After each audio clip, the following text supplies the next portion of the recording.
noise here in the background. But yeah, I've been thinking a lot recently about our choices and how they direct and guide us. Even like the small things, like when you wake up in the morning, do you wake up right away, or do you hit the snooze button, or do you not even hit the snooze button, you just lay there? Do you get up or not? Because that's like the critical decision of the day. I really believe if you don't, you start your day off in a bad way. I think that if you don't wake up when the alarm goes off, that is not saying you can't still have a good day, but it is going to be much more challenging to have a great day if that is what you do. Then the next choice is, do you make your bed, or do you just leave it?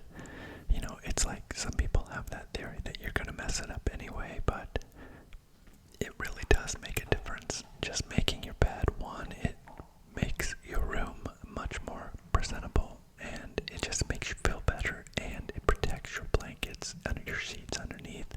It does feel different when you're opening up a made bed. And it may be just more psychological, but it is those little things. And then the reason that I've really been thinking about this is because things are so divided in our country right now, and I know it's happening all over the world. I know in some places like France it's even worse than it is here, but there is something going on in our psyches that is causing this. There is a considerable difference, and I think we're going to have to try to figure out a way to be able to get along. And I think it starts with little small decisions like getting up in the morning and committing to having a good day. And then things about how you interact in society, like when you're driving, are you driving too close to the car in front of you? We've all had it done to us where somebody's like literally riding on the bumper of our car, and you know it's uncomfortable. And so you know when you do it to somebody else, it's uncomfortable for them. It makes driving more stressful. When you're at the grocery store, do you take back the cart, or do you just leave it? Do you at least take it to the cart corral, whatever they call them, where you are at? But there's either a place for the cart to go, or you could take it back inside, or do you just leave it at the curb? You know, those little decisions can make a difference, and I think we're losing some of that common courtesy that we provide to our fellow man. I think the little things like that can really make a significant impact in how we all feel, because all of those little things just add up to add anxiety to people's lives. And I think it's important that we now, more than ever, start treating each other with respect, and even those that have different mindsets than we do. It's just important, and can really make a difference in how we all live. I also wanted to bring this up. Somebody mentioned something about my diet, because I made the workout videos, and this, I don't know if you can read this, but this is my latest grocery bill. I go about every 3 or 4 days, and if you can read this, you'll see that like many of the items are all the same, because I just get multiples, and I have like the same thing every day. The balance is 107.26. That's what it's cost to me every 4 days. That's what I'm spending at the grocery, so almost $200 a week, and that is just for me. That does not include my dog food, because I have my dog food shipped to the house.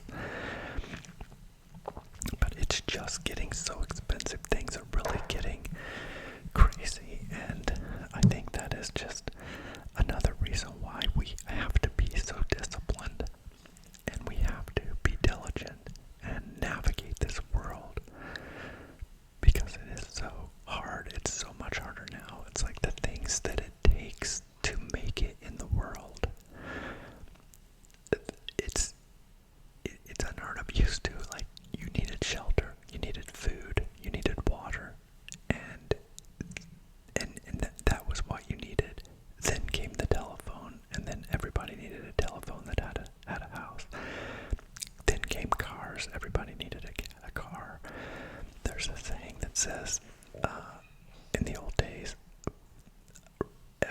had a car, and or everybody had a horse, and only the rich people had cars. Today, it's like everybody has a car, and only the rich people have horses. I thought that was a funny saying, um,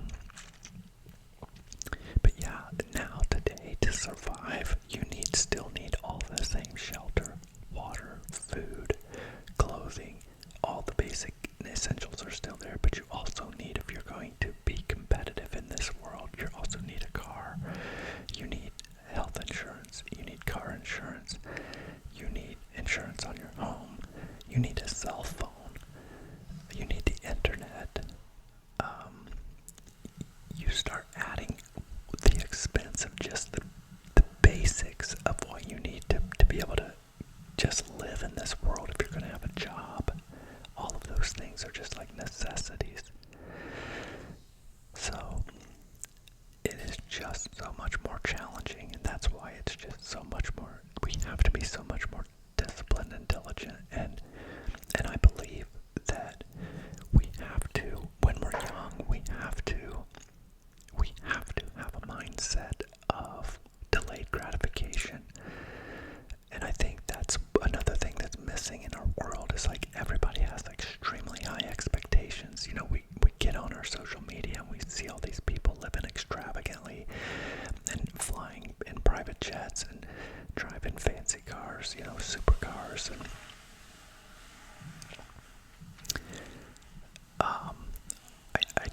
I think that it gives everybody a false sense of what's attainable. And though I don't want to shoot anybody's dreams down, certainly it's attainable. Obviously those people that have it, they truly have it. But is it necessary? And do you really have to have that for happiness? And do you even really want it? And for me personally, I don't. You know, I really believe that the best lifestyle is to find a place that you're comfortable living, buy a home, and make your home somewhere that you just love to be. And if you love to be at home, then you fill your home with animals and kids maybe, and the one you love, and you enjoy that time. Not saying that traveling should never happen, but spending excess money when really you can do smart things when you're young, like investing and those types of things, that financial activities that will pay off in the future, so that you can either A, retire early, or B, be able to afford those items that you really want when you're older. But so many people live with the expectation that they want it today, and that's why they're bitter. And they don't. They set these expectations like it comes so easy for some people, and it's not easy. It is a monster. It is hard to navigate. It is difficult to change classes. You know, if you're poor and you want to move to middle class, it's extremely difficult. And moving from middle class to rich is extremely difficult. But it's all about finding that spot. Where do you want to be? What do you really want? And would you be content with just a nice life? There's so much less stress and responsibility. I mean, I know personally, I have a good friend who has a jet. In fact, many years ago, I made a video. I got to fly on that. He was the guy that owned the dealership that I worked for, and I've got videos that I made of me flying on that private jet of his. And it really gave me the experience to want to know, do I really want this life? And I know I could have had it if I wanted it, but I really made the conscious decision in my mind that no, I don't. Where do I want to go? I don't even want to go anywhere, you know, and it's like sleeping in an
what he has to do to take care of it and just how much money it takes to sustain that lifestyle.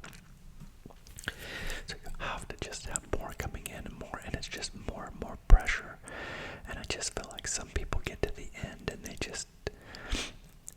they never really lived because they never really got to relax. And that's where I feel like true peace comes in, is when really you can just sit back and know that there's really nothing that could happen that you wouldn't be able to pay your bills, and you're just comfortable enough and you have what you need and you're able to give back to others.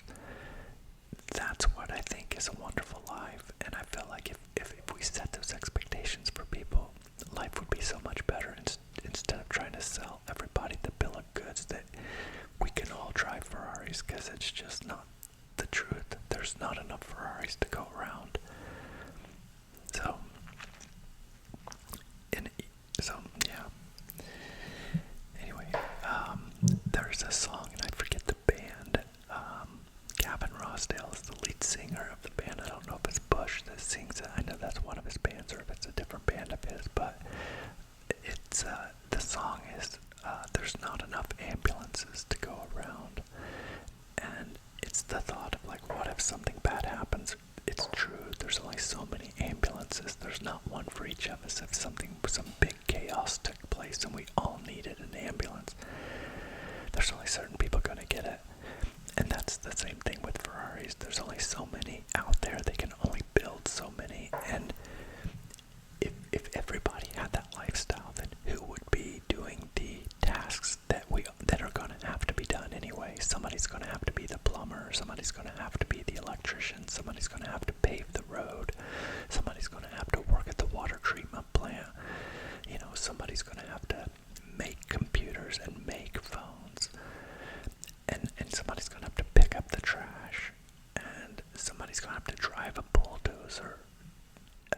Somebody's going to have to farm and drive a tractor and raise animals for food and grow food.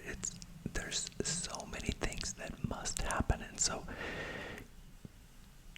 why are we trying to sell this extreme lifestyle when so many people cannot have it? The world would not even work.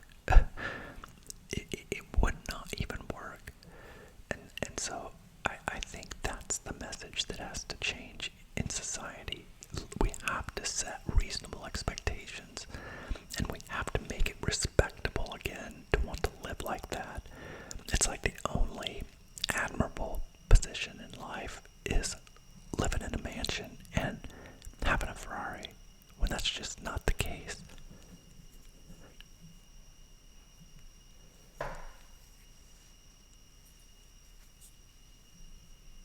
I don't know what that noise is. I don't know if you can hear it. Oh, yes I do. It's my light. Maybe. No, I don't know what it is. Let me see, I'm gonna have to pick it up. No, it's definitely not my light. I apologize. It's weird. Anyway, yeah, so I don't know, I hope you guys can agree with me and kind of relate to what I'm telling you, and maybe just think about, what do you really want? And if you want that lifestyle again, great. I want you to go for it and succeed. I mean, it's gonna take some amazing effort to get it, but it's possible. And I respect the heck out of anybody that pulls it off. But I also know that it's a good life, to be able to just have free time to do what you want and relax and look at nature and take care of your, yard and trim your trees and bushes and, doing things like that and seeing the before and after when you do a home project. I mean, I get a lot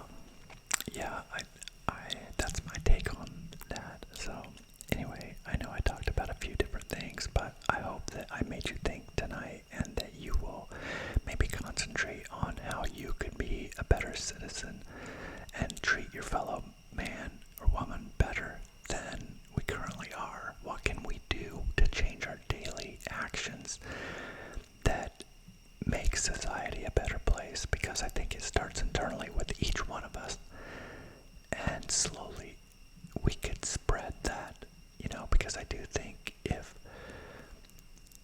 one action leads to another, and you just don't know when you get behind that car in front of you, you don't know what kind of day that person's having, that you're getting ready to tailgate. And I think it's how road rage happens.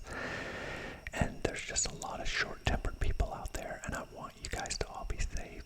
And so let's just try to work harder on being good people, be a good to our fellow man, and we'll make the world a better place, one action at a time, one decision at a time. And with that, I'm going to go ahead and end it this evening, but thank you so much for listening, and if you liked this video, please subscribe and hit the thumbs up button, because it will really help me. Thank you so much. That's another decision you can make in life, you see, helping your fellow man. If you got any value out of this, please like and subscribe.